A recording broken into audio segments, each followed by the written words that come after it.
were you just in shock? You're like, oh my God, he's actually gone, and there's 4 minutes left. I didn't think. Like, were you thinking, like, oh my God, he's got five, be careful, be careful.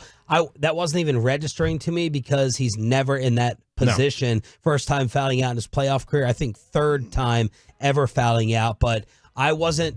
Normally when a guy of that importance has 5 fouls, you're watching every possession, and you're like, don't drive too hard, don't take the bait of a flop, be careful defensively, let him go by you. And, like, the sobering reality hit me like, oh, my God, this is it. He's gone. And I did think I did think the fix was going to be in for the overturn. If they overturned it, you knew the fix was in. Like, I didn't think he was going to foul out. I mean, first of all, I didn't think that he would be dumb enough to get himself in harm's way. You know, like, a lot of coaches will say, don't give the referee or the umpire a chance to make a bad call or to make a call at all. Yeah. Don't do that. Don't get yourself in a 2-strike count by swinging at something bad, and then, don't give him that chance, okay? And then same thing here. Like, why would you I respect the fact that he's still trying to play defense. No one's dying. But in that situation, you got to look at it macro reward here. Yeah. What's your risk reward? Give it up to 2 points or getting fouled out. Like, it's a no-brainer, right? Play the Matador, let them blow by you, live to fight another day. You're on a run. They're tinkering here on disaster, so don't give them any out. Did the referees blow the call? No, I mean, it was probably the right call. Yeah. Every analyst that commented on it said the right call, a tough call, but the right call. I stayed up way too late watching the NBA TV stuff, and obviously Reddick and Doris and all of them. None were like, this is robbery here. It's not robbery. I mean, in order for you to think that, and I don't care if it was 51% the wrong call. It was a 50-50. I would say 55-45 correct call if you want to make it 51-49. But it's Luka Doncic's fault for even getting involved in a 50-50 type call in that situation with the season on the line. The referees run out to get the Mavericks last night. Like, in order to think that, you have to believe that the NBA wanted the Celtics to go up 3-0. Yeah, because they want it to be a 7-game series, a historic comeback, and get massive ratings for the game. So, no, I didn't have time to, when you say, did you think he was going to get that 6? I didn't have time to process it. It was 26 seconds later from his 5th foul to his 6th. You didn't, it happened so fast. And, I mean, honestly, the first thing that came to mind was, what was it? Remember the game?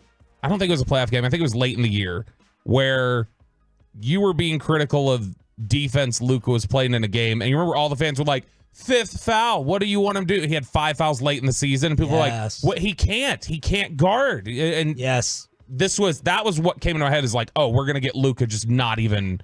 He's going to try even less. He's just not even going to, he will just stand there now. He's not even going to try and fake turn towards something.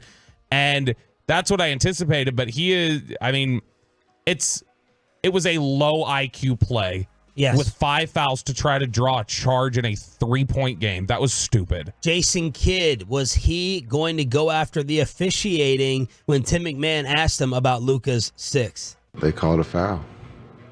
I was stuck. I had to challenge it. So I had to challenge because it was, a close call. But the referee called it a foul. You got to move on, move forward. Love that answer.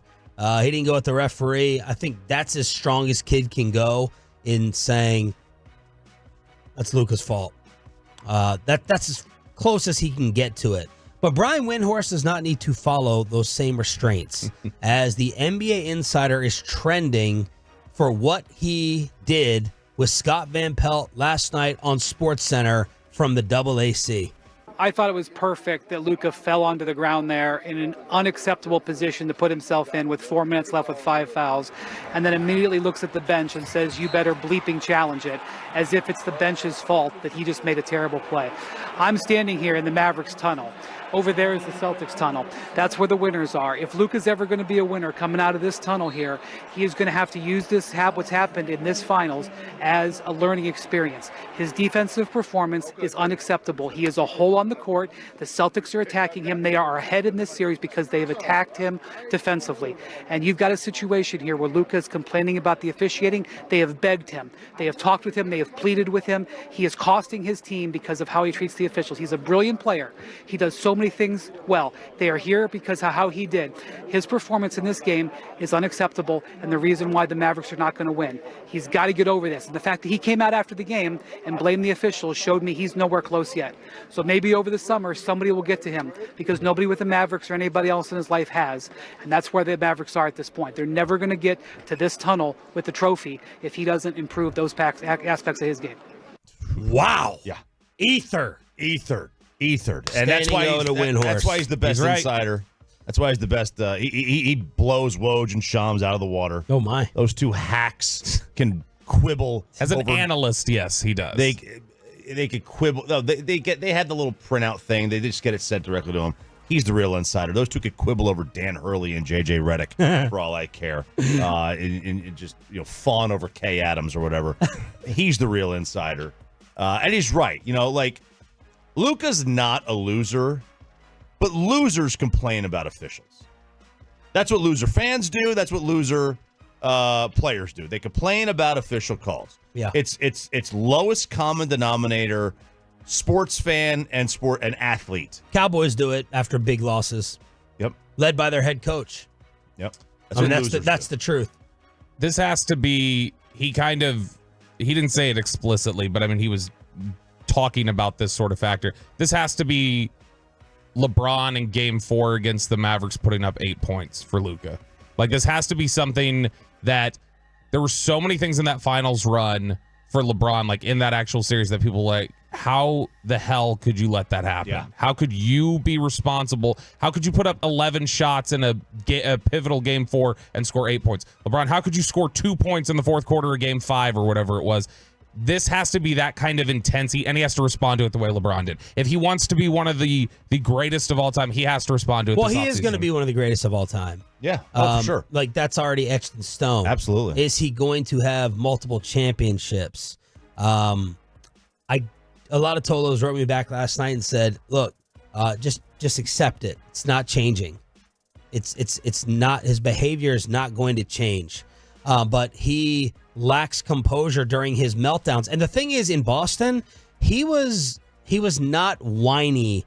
Remember I made the comment, he's not as whiny with the energy in the first two games, but at home I feel like he thinks he can just unleash all of it, and it is no different. It is no different from my 3-year-old throwing a fit because I don't let him eat his Jell-O before his chicken nuggets. It's a petulant child, a little baby melting down and whining with zero accountability afterwards because he knows deep down no one is going to check him. And he gives the same standard generic line after every single time. Just got to be better. Just got to be better. Just got to improve. It's on me. It's on me. It's all hollow. It's all BS. Gotta get better. It really is. And it's insufferable. And he left them out there to die. Kyrie, in my opinion, with his hesitancy in Game 2, I'll blame him for. This is it.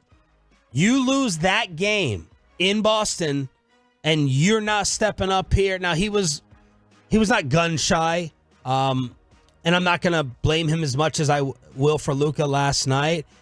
Luka left the season and his teammates out there to die with 4 minutes left in the fourth quarter because he cannot control himself. That is a fact.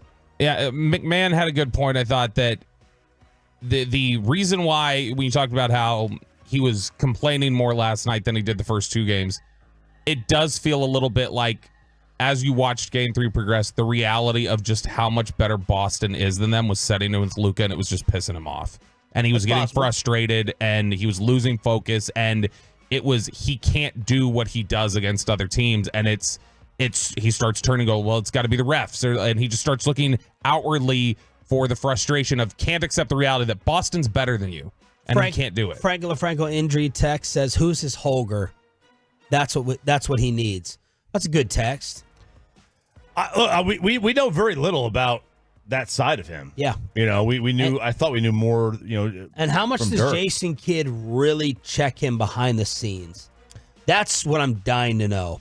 Can Kidd, because that's tied to job security as well, right? We all are like, Jason Kidd is coming back here with an extension because of superstar relationships. Can he and does he have that freedom and security and comfort to tell Luka all these things behind the scenes? My initial reaction or thought would be, like, Jason Kidd has enough equity in built up in his career to be able to check a lot of guys that say a Milwaukee Jason, yeah. Brooklyn Jason, yeah.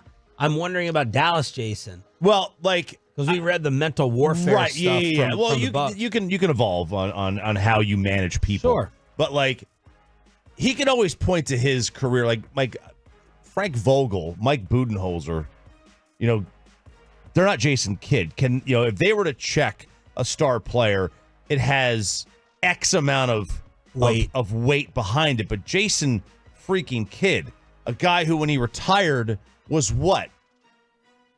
A top 3 point guard in the history of the or at least in the modern era of the sport. Yeah. So like there's a built-in like equity cachet, that you have and cachet, and I think that he can use that and he can check him. I'd be like, dude, like I know what the hell I'm talking about. I did this. Was it the Western Conference Finals run where Kidd publicly, you remember early in, I think it was Utah or Phoenix, one of those series, he called him out for his defensive effort. And he's like, Luke has just got to be better. Luke has got, so I mean, he's done it publicly before, so I got to imagine he probably does privately. 877-881-1053. Franklin Frankel injury attorney text line. Where are the totals falling on this in terms of defending him or blaming him with some accountability for last night? It's not Twitter. Twitter's defending him pretty heavily. The fan text is there's a lot of hate for Luka. Now, there are some others on here who go like, you're only in this position because of him, you ingrates. Sure, and it's true. That's true. Both can be true. Both can be true. Yes, he put you in this position, and he also put you in the position of being down 3-0. Yeah, his fourth quarter play has been atrocious by any standard. I'm not blaming him for 3-0. Game 3, I am, though. Like to be down 3-0 instead of it be 2-1. Well, I don't know if he plays the final 5 minutes with the way he was stinking it up. Are you blaming him for the combination of his play and his actions, or just not being available? Because I don't know if he's available if they win. Because him being out, I'm not even talking about his shooting. The second he went out, just the threat of Luka wasn't enough to get shots open. It changed. It absolutely changed. It was a close game, and then the threat of him. Is he worth 7 points in 4 minutes? I mean, I would think so.